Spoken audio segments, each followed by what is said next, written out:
Good morning and welcome to the special weekly insights with John Plassard.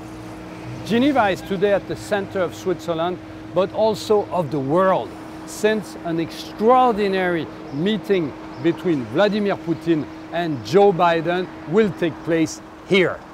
Some political scientists are already comparing it to the famous November 19th, 1985, when US President Ronald Reagan met with Mikhail Gorbachev for the first time.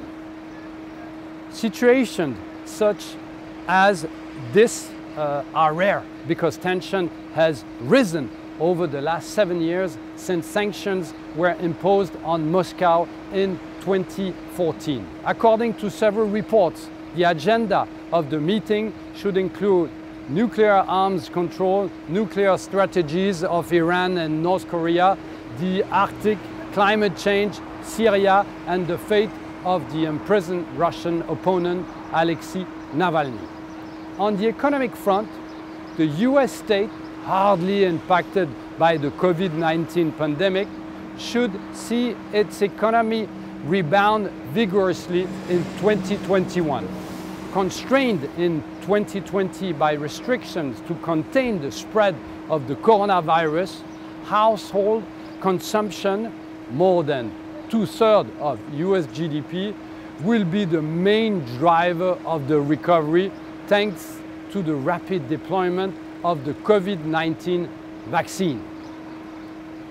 Households will benefit from the surplus saving accumulated during the pandemic, so estimated at over $1.6 trillion, built up through fiscal support measures.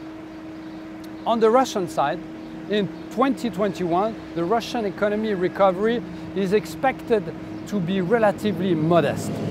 Investment is rebound this year, but growth is likely to be weak due to uncertainty and lack of access to financing for SMEs despite lower interest rates. The country also suffers from a lack of necessary reforms. The government has refrained from introducing nationwide containment measures to protect the economy, which partly explains the relatively mild recession Russia experienced lastly in 2020.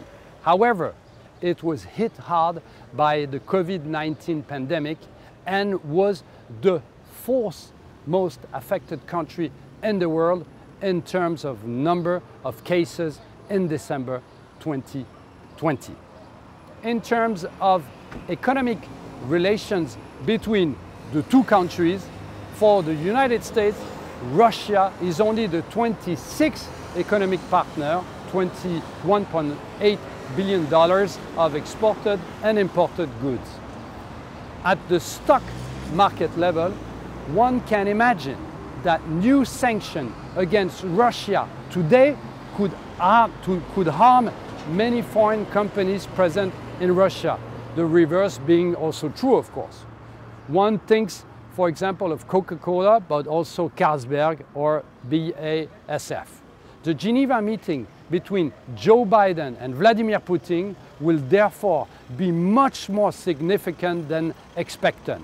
Their decisions could have significant consequences on the economy, political, but also on the stock market. Thank you very much. Have a great week.